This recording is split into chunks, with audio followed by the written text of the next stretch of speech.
Hello बच्चों, कल अपन पढ़ चुके थे कि एक केमिकल रिएक्शन होती है, उसमें कौन कौन से कैरेक्टरिस्टिक देखने को मिलते हैं। और आज अपन स्टार्ट करते हैं स्टूडेंट नेक्स्ट पॉइंट। और आज अपना नेक्स्ट पॉइंट रहेगा कि एक केमिकल रिएक्शन होती है वो कितने टाइप के होते हैं। तो आपके इस चैप्टर में दे रखे हैं combination, decomposition, displacement reaction, double displacement और ऑक्सीडेशन रिडक्शन। यहाँ पर अपन बात करते हैं जो कॉम्बिनेशन रिएक्शन होता है वो डिकम्पोजिशन रिएक्शन की जस्ट अपोजिट रिएक्शन होती है। तो बच्चों यहाँ पर अपन देखें ए रिएक्टेंट बी रिएक्टेंट के साथ में रिएक्शन करता है तो यहाँ पर बनता है A B product, single product. और इसका just opposite A B reactant जब आप इसको ब्रेक करते हो स्टूडेंट तो यहाँ पर बनता है ए प्रोडक्ट प्लस बी प्रोडक्ट।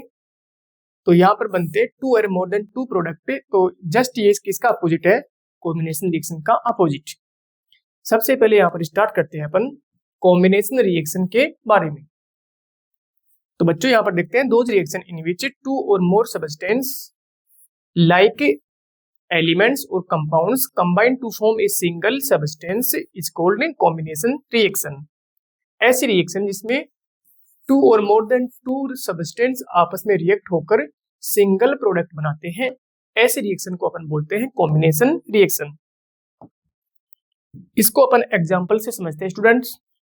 सबसे पहले यहाँ पर दे रखा है कैल्शियम ऑक्साइड, जिसको अपन बोल सकते हैं लाइम और quick lime react vigorously with water to form calcium hydroxide slake lime releasing a large amount of heat.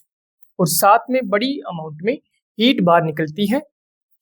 इसकी वजह से इस रिएक्शन को अपन एक्सोथर्मिक रिएक्शन भी मानते हैं। तो यहाँ पर कैल्शियम ऑक्साइड जिसको अपन बोलते हैं क्विक लाइम जब वाटर के साथ में रिएक्शन करता है तो यहाँ पर बनता है स्लेकर लाइम। और इसी स्लेकर लाइम को बोला जाता है कैल्शियम हाइड्रोक्साइड। तो स्टूडेंट यहाँ पर किसी भी फॉर्मूले को आप बनाते हो उससे पहले आपको उस एलिमेंट के ऊपर चार्ज के बारे में पता होना चाहिए। जैसे यहाँ पर बात करते हैं कैल्शियम ऑक्साइड, आपके पास में है कैल्शियम एलिमेंट और इस कैल्शियम एलिमेंट के ऊपर होता है चार्ज +2। और जब आप इस कैल्शियम की रिएक्शन ऑक्सीजन के साथ में करवाते हो तो ऑक्सीजन के ऊपर चार्ज होता है स्टूडेंट -2। और जब +2 और -2 आयंस आपस में रिएक्शन करते हैं तो यहाँ पर बनता है कैल्शियम ऑक्साइड जिसकी स्टेट होती है सॉलिड। इसी को अपन बोलते हैं मेटल ऑक्साइड।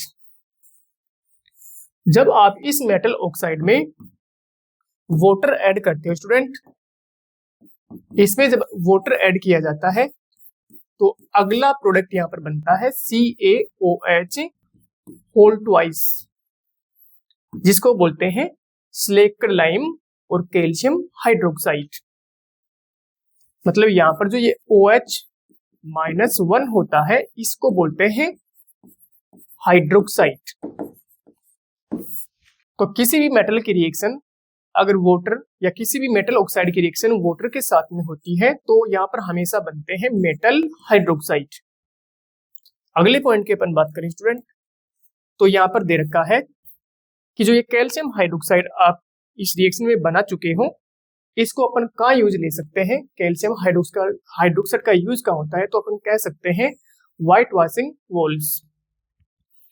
वॉल्स के ऊपर व्हाइट वॉशिंग करने के लिए इसको यूज में लिया जाता है। इसको ऐसे समझ सकते हैं कि जैसे मान लो आपके पास में ये एक वॉल है और इस वॉल के ऊपर आप व्हाइट वॉशिंग कर रखे हो। और व्हाइट वॉशिंग किससे की जाती है तो अपन कह सकते हैं व्हाइट वॉशिंग होती है कैल्शियम हाइड्रोक्साइड। यहाँ पर जब आप दीवार के ऊपर कैल्शियम हाइड्रोक्साइड से व्हाइट वॉशिंग करते हो तो व्हाइट वॉशिंग करने के बाद में होता क्या है, एनवायरमेंट की CO2 एनवायरमेंट से आती है CO2 गैस और ये CO2 गैस इस कैल्शियम हाइड्रोक्साइड के साथ में रिएक्शन करती है और रिएक्शन करने से अगला प्रोडक्ट यहाँ पर बनता है कैल्शियम कार्बोनेट जिसकी स्टेट होती है सॉलिड। जैसे जैसे ये कैल्शियम कार्बोनेट उस वॉल के ऊपर ड्राई होता है तो वहां पर एक थिन लेयर बनती है और वो होती है शाइनी लेयर। इसको अपन बोलते हैं स्टूडेंट मार्बल। तो यहां पर अपन बात करें कि जब आप वॉल के ऊपर कैल्शियम हाइड्रोक्साइड की लेयर चढ़ाते हो तो वहां पर उसकी रिएक्शन होती है CO2 के साथ में, और CO2 के साथ में रिएक्शन होती है तो यहां पर बनता है कैल्शियम कार्बोनेट, जिसको अपन बोलते हैं कैल्शियम कार्बोनेट के साथ साथ में मार्बल। ऐसे ही अपन बात करते हैं जब अगले रिएक्शन की बात करें तो इसमें आती है बर्निंग ऑफ ए कोल। जब अपन कोयले को जलाते हैं तो जलाने के लिए चाहिए ऑक्सीजन गैस। ऑक्सीजन गैस होती है वो इस कार्बन को जलाने का काम करती है स्टूडेंट। और जब ओनली अकेला कार्बन ऑक्सीजन की प्रेजेंस में जलता है तो यहाँ पर प्रोडक्ट बनता है कार्बन डाइऑक्साइड गैस और साथ में निकलती है लार्ज अमाउंट ऑफ हीट। इसकी वजह से ये रिएक्शन कैसी है, एक्सोथर्मिक रिएक्शन भी है। इसके अलावा स्टूडेंट अपन बात करें, अगर आप किसी हाइड्रोकार्बन को जलाते हो, हाइड्रोकार्बन वे कंपाउंड होते हैं जो कार्बन और हाइड्रोजन से मिलकर बने हुए होते हैं, और जब इस हाइड्रोकार्बन को जलाया जाता है प्रेजेंस ऑफ ऑक्सीजन तो यहाँ पर प्रोडक्ट हमेशा बनता है CO2 गैस और साथ साथ में वाटर। यहाँ पर बनता है CO2 गैस एंड वाटर।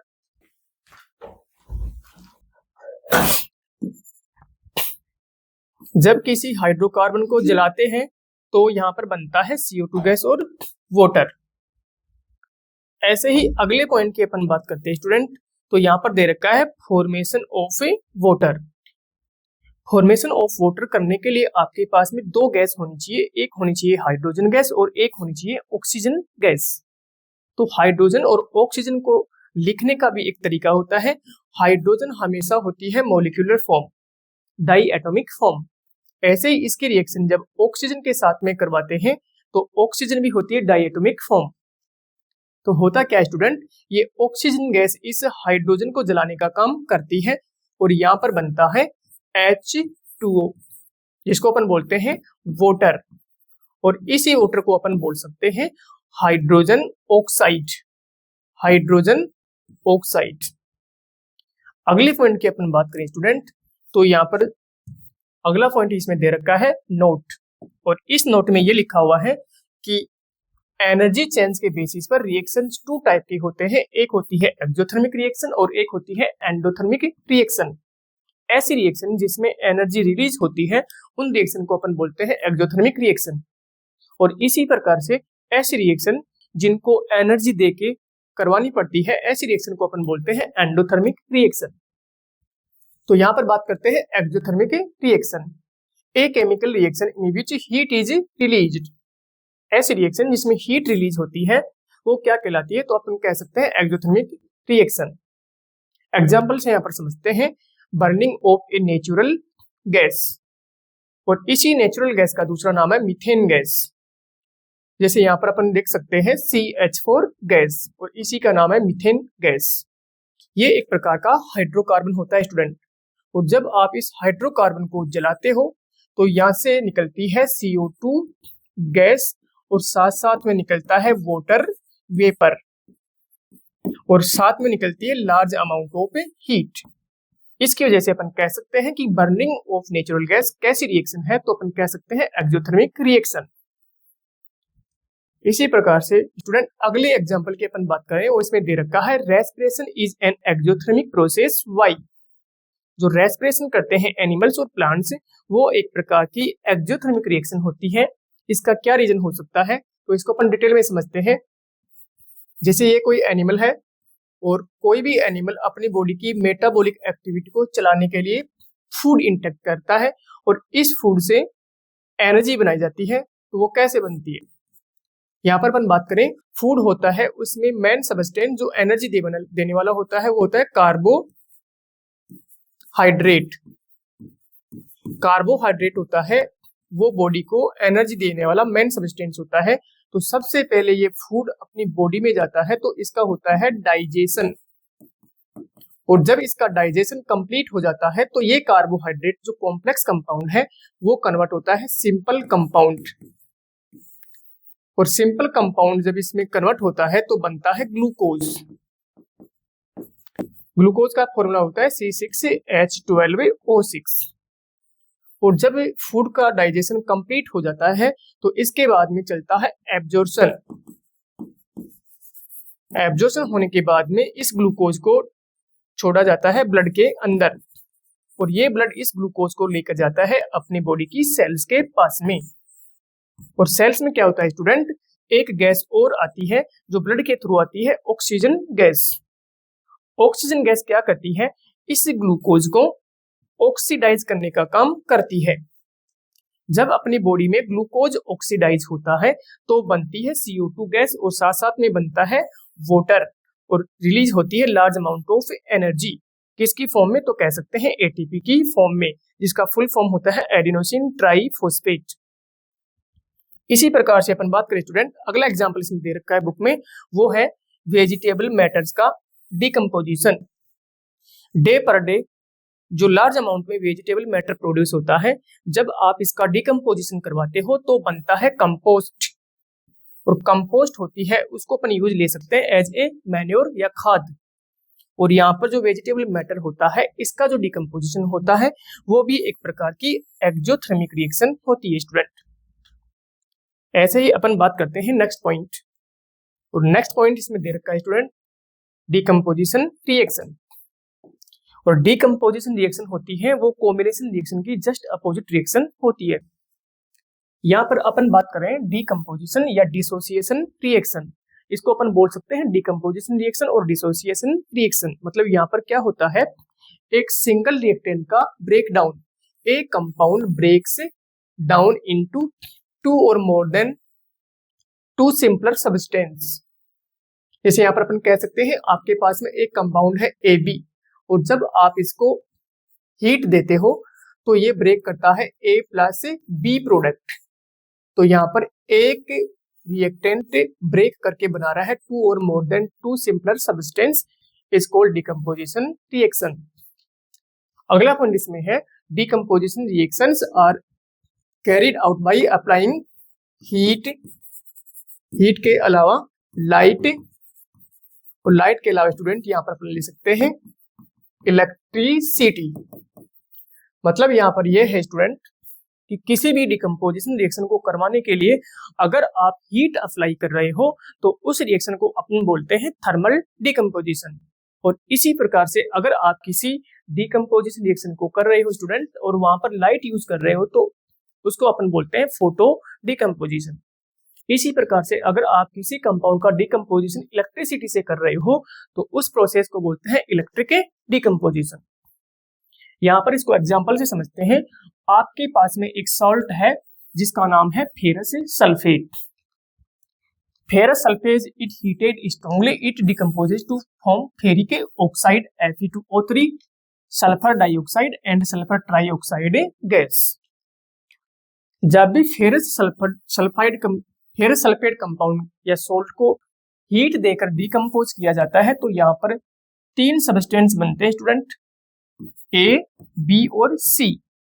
यहाँ पर जो A प्रोडक्ट बनता है वो है फेरिक ऑक्साइड, दूसरा जो यहाँ पर प्रोडक्ट बन रहा है उसका नाम है सल्फर डाइऑक्साइड, और तीसरा जो कंपाउंड यहाँ पर बनता है उसका नाम है सल्फर ट्राइऑक्साइड। यहाँ पर बात आती है कि यहाँ पर आप नाम लिख रहे हो फेरस सल्फेट और यहाँ पर लिख रहे हो फेरिक ऑक्साइड, तो इसमें क्या डिफरेंस है वो भी आप समझने का प्रयास करते हैं। क्या होता है स्टूडेंट कि जो फेरस होता है इसकी ऑक्सीडेशन स्टेट +2 भी होती है और इसकी ऑक्सीडेशन स्टेट +3 भी होती है। जब ये आयरन +2 की फॉर्म में कंपाउंड बनाता है तो इसके पीछे लगाते हैं अस, फेरस, और जब ये हायर ऑक्सीडेशन स्टेट में कंपाउंड बनाता है तो इसके पीछे लगाते हैं इक। तो एक होता है इसमें फेरस, एक होता है फेरिक।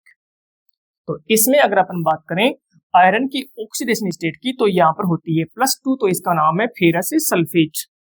और यहाँ पर अगर हम बात करें आयरन की ऑक्सीडेशन स्टेट का या चार्ज का तो यहाँ पर होता है +3, तो इसका नाम होता है फेरिक ऑक्साइड, जो ब्राउन कलर का प्रोडक्ट होता है स्टूडेंट। ऐसे ही अगला पॉइंट यहाँ पर लिखा हुआ है smell of burning sulphur is obtained due to the formation of sulphur dioxide gas. यहाँ पर सल्फर के बर्न होने की स्मेल आती है वो SO2 गैस की वजह से आती है, ये भी आपको ध्यान में रखना है। ऐसे ही अपन बात करते हैं, अगर आपके पास में फेरस सल्फेट जो सोल्ट होता है इसके साथ में 7 वाटर मॉलिक्यूल्स अटैच होते हैं तो इसका नाम होता है फेरस सल्फेट हेप्टाहाइड्रेट। हेप्टा मतलब 7 और हाइड्रेट मतलब वाटर, तो इसका नाम होता है स्टूडेंट फेरस सल्फेट हेप्टाहाइड्रेट। किसी भी सोल्ट के साथ में अगर fix number of water molecule attach होता है तो इसको अपन बोलते हैं वाटर ऑफ क्रिस्टलाइजेशन। आप देख सकते हो यहाँ पर फेरस सल्फेट के साथ में ये एक मॉलिक्यूल किसका है, फेरस सल्फेट का, और इसके साथ में fix number of water molecules attach है तो इस वाटर मॉलिक्यूल को अपन बोलते हैं वाटर ऑफ क्रिस्टलाइजेशन। ऐसे अपन कह सकते हैं स्टूडेंट कि जब वाटर ऑफ क्रिस्टलाइजेशन इसके साथ में जुड़ा हुआ होता है तो यहाँ पर ये सोल्ट थोड़ा सा मॉइस्चर होता है, गीला होता है। तो यहाँ पर देखते हैं स्टूडेंट, अगला एग्जांपल यहाँ पर एक दूसरा समझते हैं, CuSO4 कॉपर सल्फेट। जब इस कॉपर सल्फेट के साथ में 5 वाटर मॉलिक्यूल अटैच होते हैं तो अपन कह सकते हैं कॉपर सल्फेट पेंटाहाइड्रेट। मतलब 5 के लिए यूज होता है पेंटा, 6 होता तो उसके लिए यूज होता है हेक्सा, 7 के लिए हेप्टा, 8 के लिए ओक्टा, 9 के लिए नोना और 10 के लिए डेका। तो यहां पर कह सकते हैं contain 7 molecules of water of crystallisation.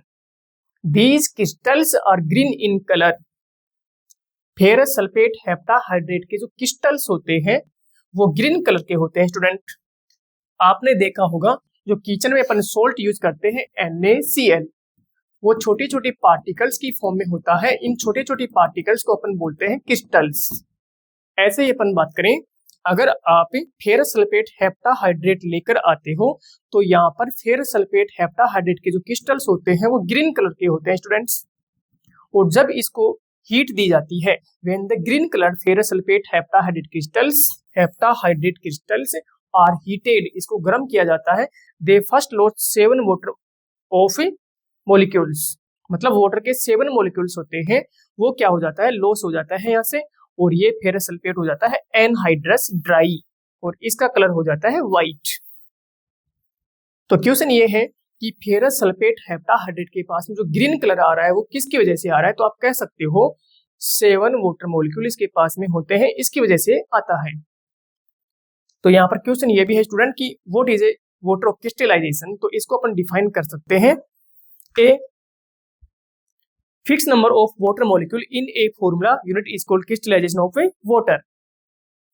एक फॉर्मूला यूनिट के साथ में वाटर के fix number of water molecule होते हैं, इसी को बोलते हैं क्रिस्टलाइजेशन वाटर। इसी प्रकार से अगले पॉइंट की अपन बात करते हैं स्टूडेंट, वो आपके सामने है डीकम्पोजिशन ऑफ कैल्शियम कार्बोनेट। जब कैल्शियम कार्बोनेट को गर्म किया जाता है तो ये डिकम्पोज होता है calcium oxide with carbon dioxide gas. और किसी भी रिएक्शन को अगर आप हीट देके ब्रेक कर रहे हो तो इस रिएक्शन को बोलते हैं थर्मल डिकम्पोजिशन रिएक्शन। तो यहाँ पर समझने का प्रयास करते हैं कि कैल्शियम कार्बोनेट किस हिसाब से बना है। सबसे पहले आपके सामने रखते हैं कैल्शियम मेटल, और जो कैल्शियम मेटल होती है स्टूडेंट इसके ऊपर होता है चार्ज +2। इसी प्रकार से अपन बात करते हैं, यहाँ पर एक एसिड होता है H2CO3 जिसका नाम होता है कार्बोनिक एसिड।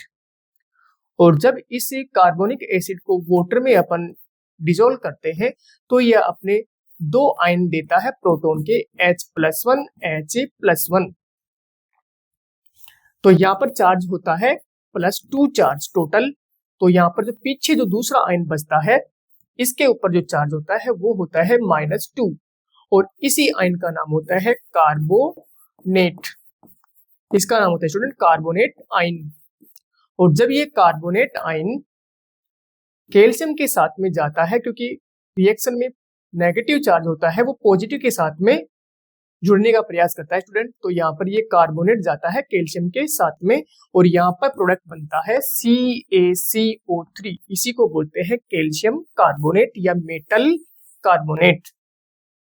तो यही बात यहाँ पर रिप्रेजेंट हो रही है स्टूडेंट कि जब कैल्शियम कार्बोनेट को हीट देते हैं तो ये ब्रेक होता है कैल्शियम ऑक्साइड और CO2 gas. The decomposition of calcium carbonate on heating an important reaction use in various industries. तो बहुत सारी इंडस्ट्रीज होती है इस रिएक्शन को यूज में लेते हैं कैल्शियम ऑक्साइड बनाने के लिए। तो यहाँ पर स्टूडेंट ये कैल्शियम ऑक्साइड होता है वो यूजफुल कंपाउंड होता है क्योंकि इससे बनाई जाती है सीमेंट और ग्लास। ऐसे ही अपन बात करें when a decomposition reaction is carried out by heating it is called thermal decomposition. ये मैंने आपको पहले ही बता दिया है कि जब किसी डिकम्पोजिशन रिएक्शन को हीट देके करवाई जाती है तो उसको बोलते हैं थर्मल डिकम्पोजिशन। अगर आप किसी डिकम्पोजिशन रिएक्शन को लाइट देकर करवा रहे हो तो उसको बोलते हैं फोटो डिकम्पोजिशन। और इसी प्रकार से अगर किसी रिएक्शन को इलेक्ट्रिसिटी देकर करवाई जा रही है तो उसको बोलते हैं इलेक्ट्रिक डिकम्पोजिशन। अगले पॉइंट की अपन बात करते हैं स्टूडेंट, यहाँ पर दे रखा है when lead nitrate PbNO3 whole twice is heated strongly it breaks down to form simpler substance like lead monoxide, nitrogen dioxide and oxygen gas। जब यहाँ पर अपन लेड नाइट्रेट को गर्म करते हैं हीट देते हैं स्टूडेंट तो यहाँ पर ये क्या हो जाता है ब्रेक हो जाता है लेड मोनोऑक्साइड, साथ साथ में यहाँ पर निकलते हैं ब्राउन फ्यूम्स। और ये ब्राउन फ्यूम्स होते हैं वो कौन सी गैस के होते हैं नाइट्रोजन डाइऑक्साइड गैस के होते हैं और साथ में निकलती है ऑक्सीजन गैस। जब आप इस रिएक्शन को करवाते हो तो यहाँ पर देनी पड़ती है हीट, इसकी वजह से इस रिएक्शन का नाम है थर्मल डिकम्पोजिशन। तो यहाँ पर आप देख सकते हो लेड नाइट्रेट होता है वो कलरलेस होता है, लेकिन जो ये लेड मोनोऑक्साइड होता है इसका कलर होता है येलो, ये येलो कलर का सब्सटेंस बनता है। तो यहाँ पर कह सकते हैं कि लेड नाइट्रेट का फॉर्मूला किस हिसाब से बना है तो इसको समझने का प्रयास करते हैं। सबसे पहले अपन लेते हैं लेड एलिमेंट या लेड मेटल, और इस लेड के ऊपर चार्ज होता है +2 चार्ज। तो यहाँ पर स्टूडेंट बात करते हैं NO3 कहां से आया होगा, तो इसकी बात करते हैं HNO3 एसिड जिसका नाम होता है नाइट्रिक एसिड। और जब इस नाइट्रिक एसिड को वाटर में डिसोल्व करते हैं तो ये भी देता है एक प्रोटॉन, क्योंकि एसिड की पहचान होती है प्रोटॉन देना। तो पीछे जो आयन बचता है इस आयन के ऊपर चार्ज आता है -1 नेगेटिव चार्ज।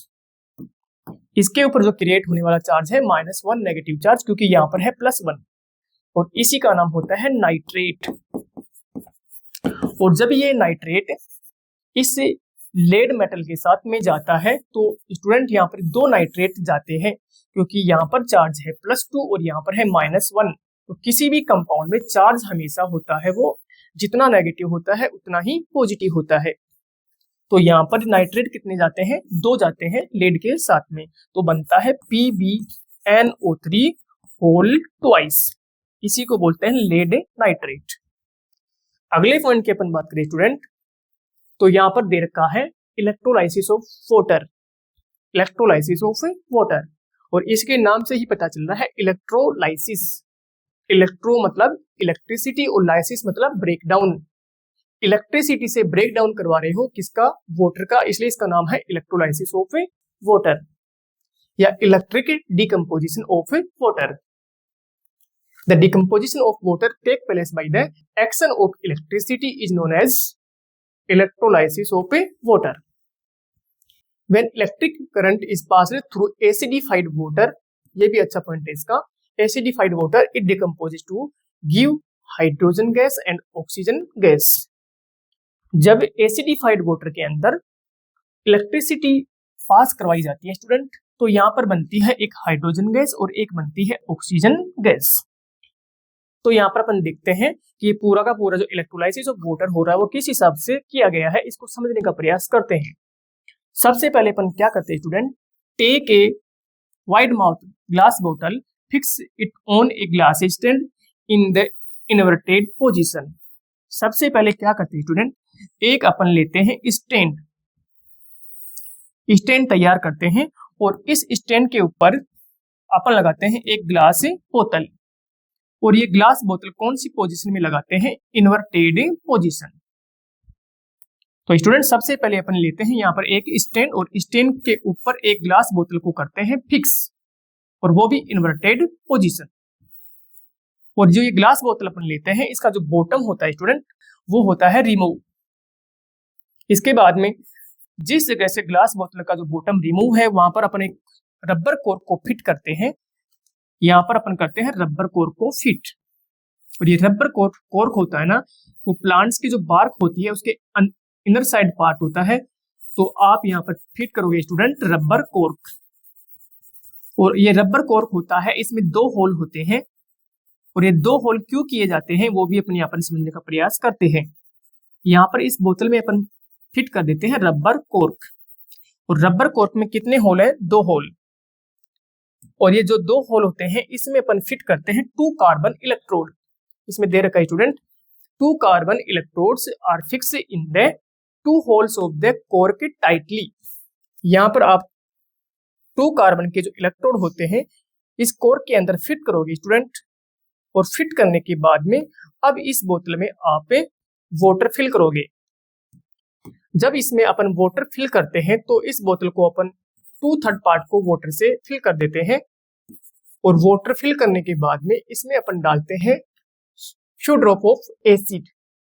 एसिड की कुछ ड्रॉप्स इसमें अपन ऐड करते हैं लाइक H2SO4 और HCl।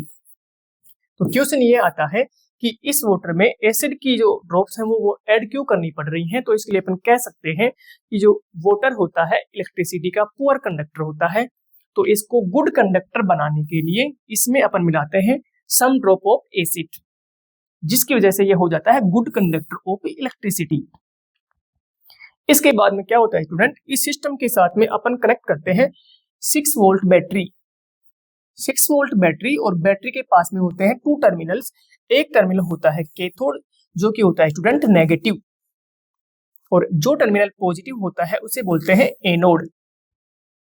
कैथोड और एनोड को वायर की सहायता से, वायर को यूज में लेते हुए कैथोड को कनेक्ट कर देते हैं इस कार्बन इलेक्ट्रोड के साथ में, और एनोड को भी अपन कनेक्ट कर देते हैं दूसरे कार्बन इलेक्ट्रोड के साथ में।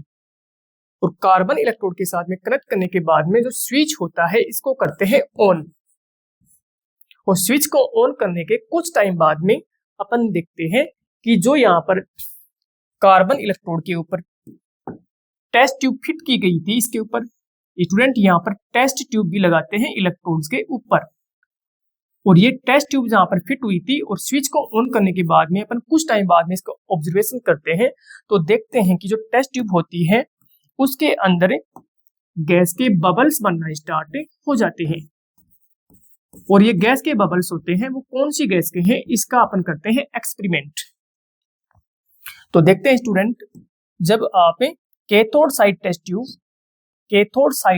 ट्यूब के पास में बर्निंग कैंडल को लेकर आते हो तो यहाँ पर ये गैस होती है वो एक साउंड के साथ में जलती है, और उस साउंड का नाम है पॉप साउंड या पपिंग साउंड।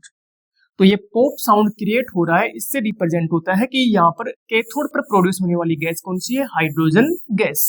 ये इंपॉर्टेंट पॉइंट है स्टूडेंट। ऐसे ही जब आप एनोड साइड टेस्ट ट्यूब होती है उसके पास में बर्निंग कैंडल को आप लेकर आते हो तो यहाँ पर जो कैंडल होता है वो ब्राइटली जलना स्टार्ट हो जाता है। तो ये इस बात को रिप्रेजेंट करता है कि एनोड के पास में जो गैस है वो कौन सी गैस है, ऑक्सीजन गैस। ये दोनों ही पॉइंट यहाँ पर इंपॉर्टेंट है। तो अगले पॉइंट की अपन यहाँ पर बात करते हैं स्टूडेंट, इलेक्ट्रोलाइसिस ऑफ वाटर के अंदर आप देखते हो तो यहाँ पर 2 पॉइंट याद करने वाले हैं और ये पॉइंट आपके सामने रखे गए हैं। When a burning candle is brought near the mouth of cathode side test tube, जब आप कैथोड साइड टेस्ट ट्यूब के पास में बर्निंग कैंडल को लेकर आते हो, the gas in it burn rapidly making a pop sound। जो गैस होती है वो पॉप साउंड के साथ में जलना स्टार्ट कर देती है। The gas collected in the test tube over negative electrode cathode is hydrogen gas। मतलब नेगेटिव इलेक्ट्रोड कैथोड के पास में जो गैस कलेक्ट हो रही है उस गैस का नाम है हाइड्रोजन गैस। इसी प्रकार से अपन बात करते हैं स्टूडेंट अगले पॉइंट की, जिसमें लिखा हुआ है when the burning candle is taken near the mouth of the cathode side test tube the candle start burning brightly. मतलब जो कैंडल होता है वो ब्राइटली जलना स्टार्ट हो जाता है। इसका रीजन ये रहा होगा the gas collected in the anode side over positive electrode anode is oxygen, क्योंकि ऑक्सीजन गैस जितनी ज्यादा मिलती है तो फ्यूल उतना ही ब्राइटली जलता है। तो ये इस बात को रिप्रेजेंट करता है कि एनोड पर कौन सी गैस बनती है, ऑक्सीजन, और कैथोड पर बनती है हाइड्रोजन। और डीकम्पोजिशन रिएक्शन का लास्ट एग्जांपल यहाँ पर दे रखा है सिल्वर क्लोराइड और सिल्वर ब्रोमाइड। स्टूडेंट यहाँ पर अपन बात करते हैं सिल्वर क्लोराइड और सिल्वर ब्रोमाइड कैसे बने होंगे, तो वो देखते हैं। एजी मेटल होती है, उसके ऊपर चार्ज होता है +1। एजी मेटल के ऊपर चार्ज होता है +1, सिल्वर मेटल के ऊपर चार्ज होता है +1। और जब आप बात करो HCl और HBr एसिड, एक होता है HCl एसिड और एक होता है HBr एसिड। जब आप इस एसिड को वाटर में डिसोल्व करते हैं स्टूडेंट, तो यहाँ पर ये वाला एसिड देता है प्रोटॉन आयन, ये वाला एसिड भी देता है प्रोटॉन आयन। और जो पीछे जो एनाइन बचते हैं उनका नाम होता है, एक का नाम होता है Cl-1 क्लोराइड और एक का नाम स्टूडेंट है Br-1 ब्रोमाइड। और जब ये क्लोराइड इस सिल्वर के साथ में जाता है तो यहाँ पर बनता है AgCl सिल्वर क्लोराइड। और इसी प्रकार से जब ये Br Ag के साथ में जाता है तो यहाँ पर बनता है AgBr ब्रोमाइड, सिल्वर ब्रोमाइड। और जब सिल्वर क्लोराइड और सिल्वर ब्रोमाइड, जिनका कलर होता है सिल्वर क्लोराइड का व्हाइट और सिल्वर ब्रोमाइड का कलर होता है पेल येलो, और इनको अपन क्या करते हैं स्टूडेंट, लाइट देते हैं, तो सिल्वर क्लोराइड ब्रेक होता है सिल्वर मेटल और क्लोरीन गैस। इसी प्रकार से सिल्वर ब्रोमाइड को जब अपन लाइट देते हैं स्टूडेंट, तो इसका भी हो जाता है डीकम्पोजिशन और इसकी वजह से बनता है सिल्वर मेटल और ब्रोमीन गैस। यहाँ पर जो ये सिल्वर मेटल बनती है उसका कलर होता है ग्रेइश व्हाइट, इसका भी कलर होता है स्टूडेंट ग्रेइश व्हाइट। इसकी वजह से इन दोनों रिएक्शन को अपन यूज में लेते हैं ब्लैक एंड व्हाइट फोटोग्राफी बनाने के लिए। ये इसका इंपॉर्टेंट पॉइंट है student. Black and white photography बनाने के लिए कौन से कंपाउंड यूज में लिए जाते हैं, तो इसका आंसर होता है AgCl और AgBr। और यहाँ पर AgCl और AgBr का डिकम्पोजिशन लाइट की प्रेजेंस में हो रहा है, इसकी वजह से इसका नाम होता है फोटो डिकम्पोजिशन। क्योंकि फोटो वर्ड होता है वो लाइट के लिए होता है, क्योंकि लाइट में होते हैं छोटे छोटे एनर्जी के पैकेट्स जिनका नाम होता है फोटॉन्स। इसलिए अपन कह सकते हैं कि AgCl और AgBr का जो डिकम्पोजिशन हो रहा है वो किसकी वजह से हो रहा है, लाइट की वजह से। तो ये किस टाइप की रिएक्शन है, फोटो डिकम्पोजिशन। तो स्टूडेंट ये बात आपको समझ में आ गई होगी। अगली रिएक्शन अपन पढ़ेंगे डिस्प्लेसमेंट रिएक्शन, जो अगली क्लास में अपन पढ़ेंगे। जय हिंद, जय भारत।